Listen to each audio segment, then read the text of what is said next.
Nous sommes au début des années 2000. Voici un aperçu de la petite congrégation fondée en 1922. Nous avons changé de maison mère 4 fois, vu le grand nombre de sœurs qui entraient et de sœurs qui revenaient de mission, surtout pendant les années 50 et 60. C'est le point culminant de la congrégation. Les activités et les maisons se multiplient. Après l'an 2000, c'est le déclin, dû à la crise des vocations religieuses visible partout dans le monde, mais surtout dans le monde occidental. Vu également au vieillissement et au décès de grand nombre de sœurs, d'où la nécessité de fermer des maisons, au point où il n'en reste plus que 2, soit celle du boulevard Saint-Joseph à Montréal et la maison mère à Sherbrooke. Rappelons que la maison du boulevard Saint-Joseph, après le transfert du noviciat international à la maison mère en 2013, n'a plus que 3 sœurs pour la maintenir. 2 ans après, elle est vendue, soit en 2015. Pour conserver un pied-à-terre à Montréal, elle loue des chambres chez les franciscaines missionnaires de Marie sur la rue Laurier à Montréal pendant 4 ans, soit jusqu'en 2019. Finalement, la seule maison existante, c'est la maison mère, qui a été ouverte en 1952 et qu'on a fermée en 2020. C'était une grande maison. Comme il y avait beaucoup de jeunes, tout le travail de la maison se faisait par les sœurs. On s'occupait de la cuisine, de la lessive, du repassage, de l'entretien de la maison, de laver les fenêtres, même la culture du jardin. On faisait le sarclage. Tout l'entretien se faisait par les sœurs, sauf, bien sûr, que nous avions un employé pour la maintenance, c'est-à-dire les gros travaux extérieurs et aussi les réparations intérieures.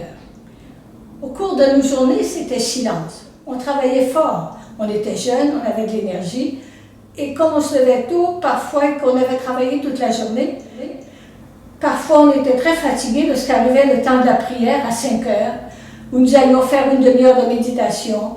Ce qui arrivait, c'est que très souvent nous faisions de profondes salutations parce que nous nous endormions. Alors, un peu amusant, comme nous avions un cordon franciscain, la compagne tirait sur le cordon de celle qui dormait. Cela réveillait, souvent elle se réveillait avec un sursaut et un cri. Ça réveillait tout le monde s'il y en avait d'autres qui dormaient. Le soir, c'était le temps des récréations. Et tout le monde s'amusait, il y avait beaucoup de joie. On faisait même des séances pour célébrer certaines circonstances. Il y avait aussi beaucoup de joie parce qu'il y avait des sœurs qui partaient en mission, mais aussi d'autres qui revenaient. Alors elles nous partageaient leurs expériences missionnaires. C'était un temps de ressourcement, c'était un temps de connaissance universelle. Nous avions beaucoup d'intérêt pour connaître ce que faisaient nos sœurs dans les pays de mission. Je dirais que cet intérêt était multiplié encore au moment des chapitres généraux, c'est-à-dire ces grandes rencontres internationales de délégués de toute la congrégation qui avaient lieu soit après 4, 5 ou 6 ans. Je me souviens d'une de mes nièces qui était venue et qui dit « Mais ici, c'est les petites Nations Unies ». Tellement elle était surprise de voir tant de sœurs, tant de visages différents. Bien sûr que ces temps étaient des temps de rencontres, de discussions, d'échanges, parce qu'on discutait sur l'avenir de la congrégation pour les années futures. Et pendant les soirées, chaque pays présentait la situation de sa mission, la situation de son pays, la culture de son pays. Cela nous enrichissait beaucoup et nous permettait vraiment de vivre la solidarité, le partage avec toutes nos sœurs. En d'autres temps, pendant toute l'année, la vie quotidienne des sœurs étaient aussi occupées. Même celles qui étaient revenues de mission et qui avaient encore un peu de santé se livraient à certaines activités, soit pour répondre aux besoins soit de l'Église, soit de la société. Bien sûr, il y a eu énormément d'activités, ce serait impossible de toutes les nommer. Nous allons seulement mentionner, par exemple, notre sœur Doris Charland, qui, en revenant de mission à l'âge de 60 ans, s'est occupée à Montréal des alcooliques et des marginaux. Ensuite, elle est arrivée à la Maison Mère, quelques années après, et pendant plus de 20 ans, elle a visité à chaque semaine les prisonniers de la prison Talbot de Sherbrooke. Et en prison, on disait qu'elle était le rayon de soleil de la prison. Était en prison régulièrement jusqu'à l'âge de 89 ans. N'oublions pas de mentionner notre sœur Annette Roberge, qui, après tant d'années de mission, s'est occupée beaucoup de l'ordre franciscain séculier et en même temps du travail à la sacristie, à la chapelle de la Maison Mère et à la cuisine. Jusqu'à l'âge de 92 ans, jusqu'à ce qu'une chute la cloue sur un lit d'hôpital pour quelques semaines, où ensuite elle est décédée. Mentionnons maintenant notre sœur Bernadette Lisée, qui, pendant des années, a accueilli à la petite Maison Blanche, à côté de la Maison Mère, nombre d'immigrés pour un temps provisoire, c'est-à-dire le temps qu'ils trouvent une maison pour se loger. Elle les accueillait, les logeait, les nourrissait, leur procurait des vêtements jusqu'à ce que les Néo-Canadiens leur présentent leur nouvelle maison. Et elle a fermé cette maison de réfugiés seulement en 2019. Sœur Bernadette a accueilli plus de 1000 réfugiés. Enfin, en 2019, Sœur Ginette Scott, âgée déjà de 77 ans, a été nommée responsable de la Grande Maison Mère, responsable également de la cuisine, des achats, des sœurs de l'infirmerie, ce qui devenait parfois une tâche très lourde. Et aussi, bien sûr, le temps était venu, on voyait qu'il y avait beaucoup d'employés maintenant et que nous ne pouvions plus maintenir cette grande maison. Il fallait alors en arriver à une décision pour voir comment serait notre avenir. Bonjour, sœur Ginette. Bonjour. Comme la Maison Mère a existé, en fait, 68 ans en tout, est-ce que tu peux partager un peu ton vécu à la Maison Mère, ou de loin et de près? Oui, je peux essayer de faire ça avec plaisir. Au noviciat, nous avons 3 années de formation. C'est quelque chose de spécial. Je pense que ça vaut la peine d'en parler un petit peu. On avait 3 années. Il y avait des beaux et des bons moments, mais aussi il y avait des moments difficiles. Par exemple, on avait le droit à 1 heure par mois de voir notre famille 1 fois par mois. Fait que c'était rough, ça, quand tu rentrais. Et après, aussi, la correspondance était très, très restreinte. Mais ce qui m'a aidé beaucoup, c'est qu'il y avait 5 nationalités différentes avec notre groupe. Et moi, je voulais me faire proche d'elles parce que je me disais, elles sont loin. Et puis, c'est certainement plus difficile que moi. Alors, on a vécu de beaux échanges, une belle fraternité et beaucoup d'entraide. Et puis aussi, au noviciat, dans ce temps-là, on ne parlait pas au repas. Au déjeuner, oui, mais au dîner, pour souper, non. Ils faisaient la lecture des chroniques d'émission. Pardon. Et dans cette chronique-là, on apprenait tout ce qui se passait dans l'émission. Ce que les sœurs faisaient, leur nom, ils nommaient tout. C'était très, très intéressant et puis très motivant pour pouvoir continuer à penser que nous autres aussi, un jour, on serait en mission. J'aimais beaucoup ça. Et puis quand les sœurs venaient en congé, ils nous disaient, bien, c'est sœur une telle. Là, on avait le visage tout rayonnant, on savait c'était qui, sans l'avoir connue, puis on savait ce qu'elle faisait. C'était très agréable. Et puis le soir, ben, il nous lisait la vie d'un saint. Fait que c'était ça, disons, le temps de mon noviciat que je me rappelle le plus, où on a vécu de beaux et de moments difficiles. Si on peut situer un peu le temps, c'est dans les années de... 64 à 67. OK. Après ça, tu as été envoyé... J'ai fait une année à la Maison Mère. Ensuite, j'ai fait une année doctrinale à Montréal. Et je suis partie en 70 pour la Tanzanie. Et je suis revenue en 82 à la Maison Mère. Et comme j'étais pas bien, puis j'étais déconseillée très fortement de retourner, ce qui m'a beaucoup affectée, on m'a demandé de prendre la charge de la cuisine. À ce moment-là, c'était pas mal plus nombreuse que quand on a laissé. Là. On était au-dessus de 60 religieuses en temps ordinaire.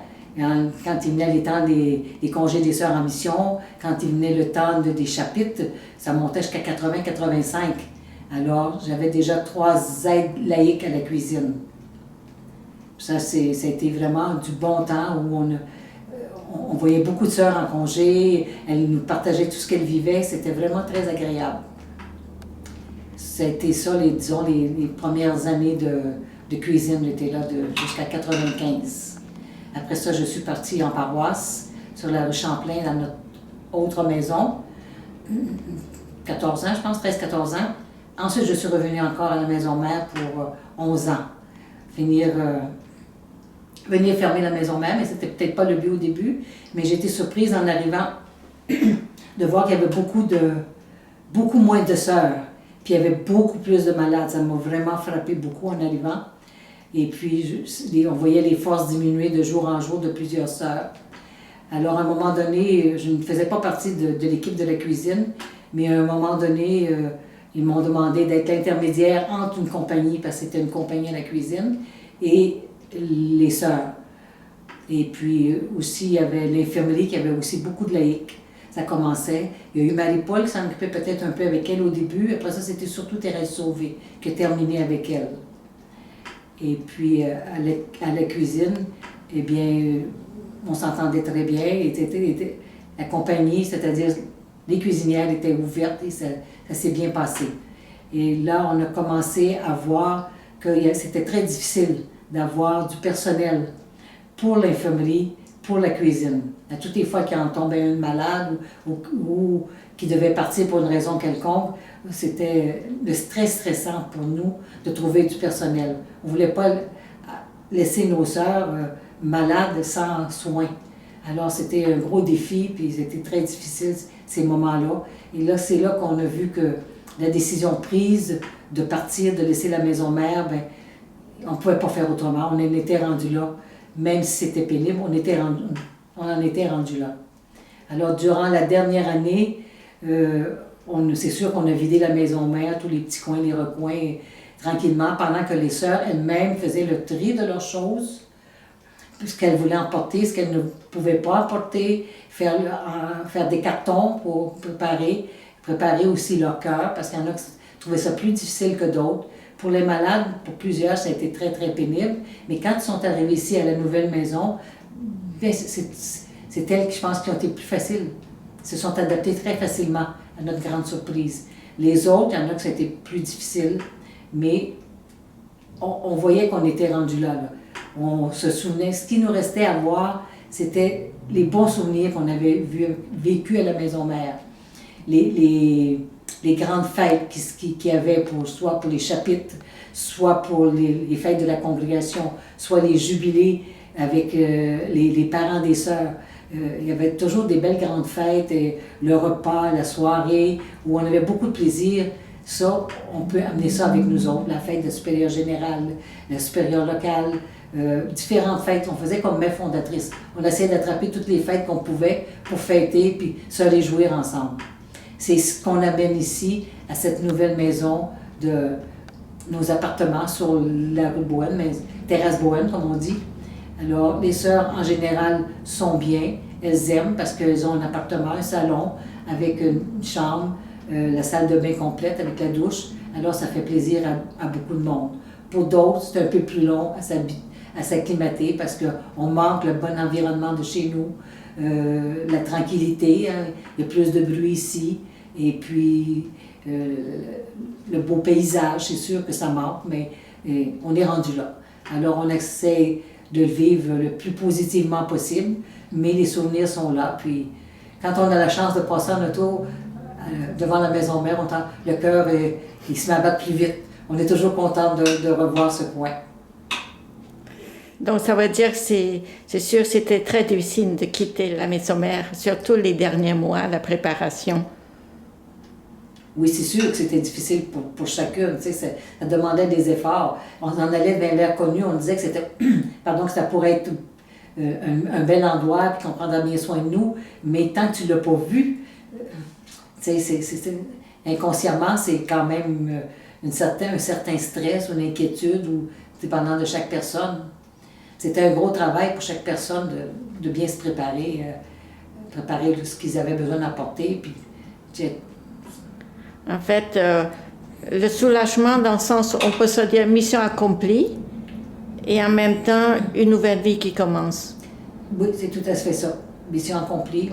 On a donné tout ce qu'on a pu à la maison mère, le mieux qu'on a pu, de bon cœur, tout ce qu'on a pu pour les sœurs, jusqu'à la fin. Mais où comme on n'était plus capable, ben maintenant, on part une nouvelle vie. Puis on essaye d'être aussi positive, puis de s'occuper autant de chacune des sœurs. OK, merci beaucoup, Ginette. Avec plaisir. Bonjour, c'est Claire. Je voudrais vous demander à propos de la maison mère. Ça fait 68 ans que nous vivons dans cette maison. Ça ne doit être pas facile comme décision de la quitter. Hein. Bien sûr qu'on s'attache à un endroit qui nous est cher.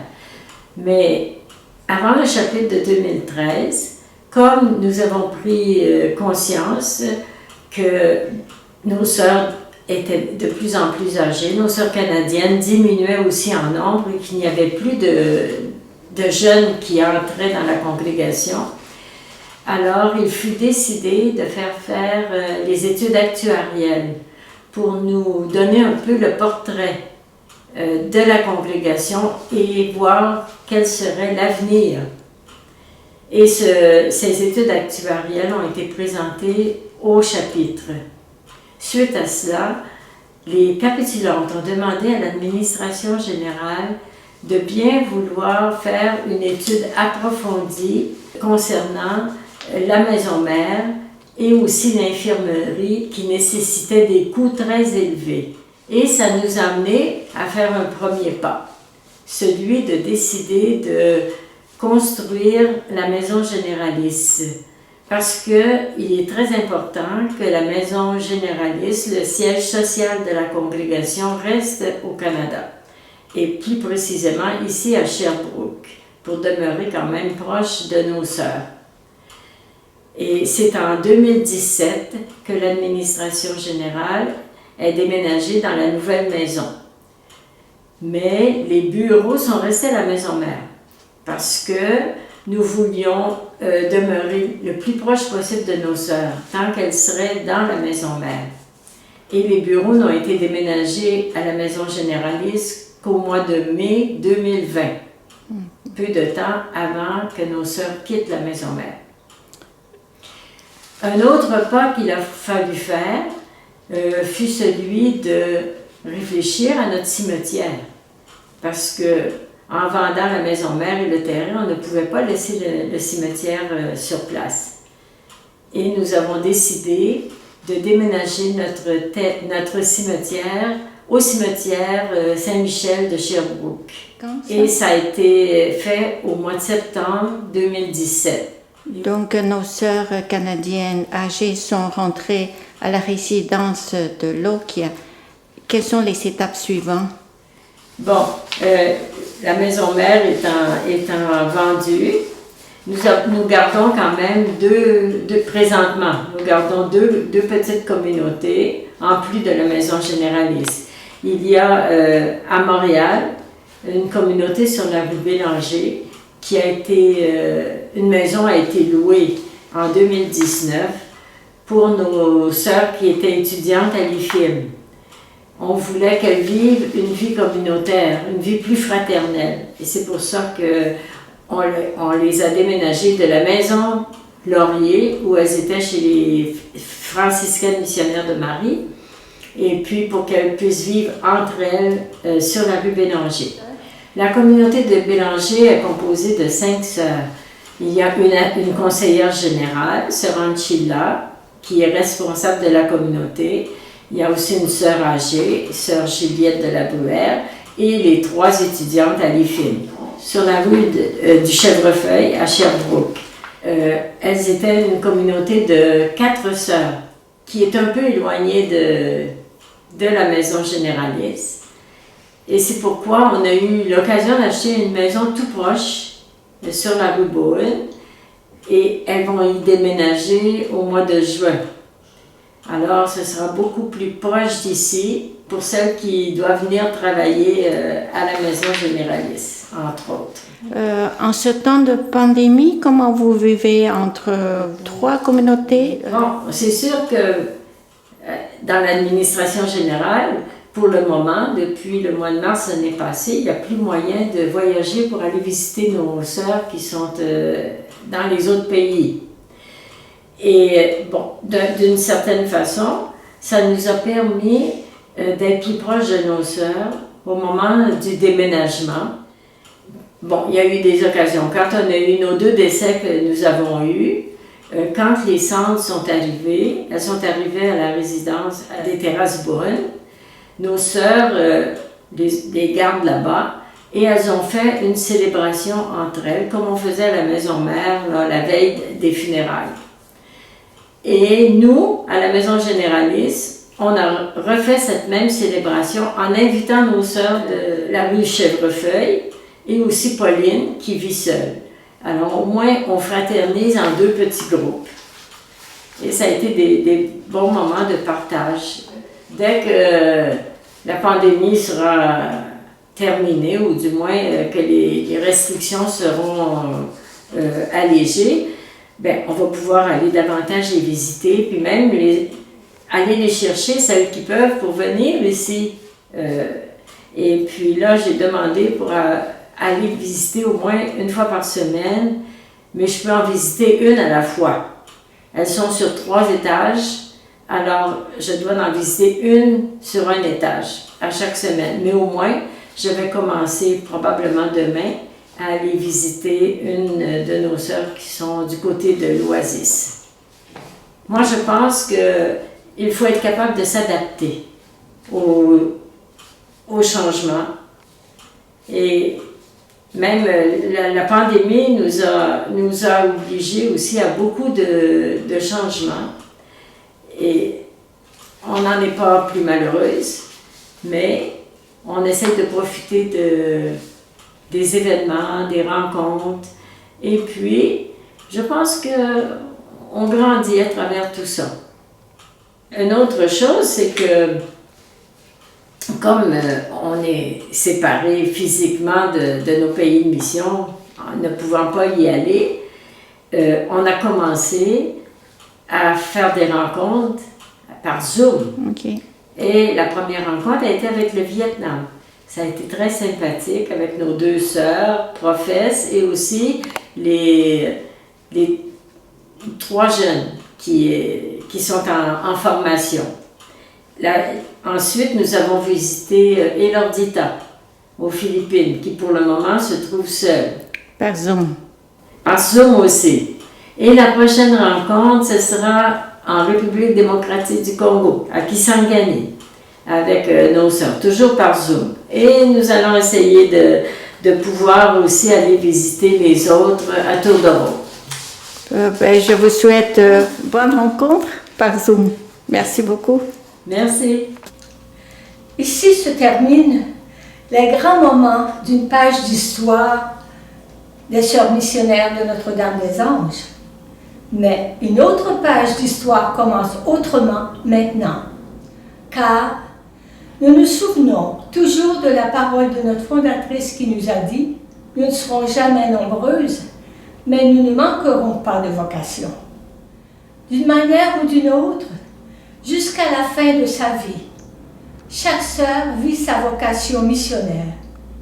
Si ce n'est par les activités apostoliques, c'est par la prière ou par l'offrande de ses souffrances en union à celle du Christ qui l'a appelée pour continuer sa mission. Aujourd'hui, en 2021, nous sommes quelques 120 religieuses réparties sur les 3 continents, asiatiques, africains, américains. Les MNDA, les missionnaires Notre-Dame-des-Anges, suivent les pas de leur fondatrice qui n'a jamais eu peur de fermer une mission ou d'en ouvrir une autre, selon les besoins et les signes des temps. Célébrons maintenant notre jubilé dans la joie et l'action de grâce, en continuant de vivre le plus pleinement possible le tout à tous de notre vocation missionnaire pour que l'amour soit aimé. Bon jubilé centenaire.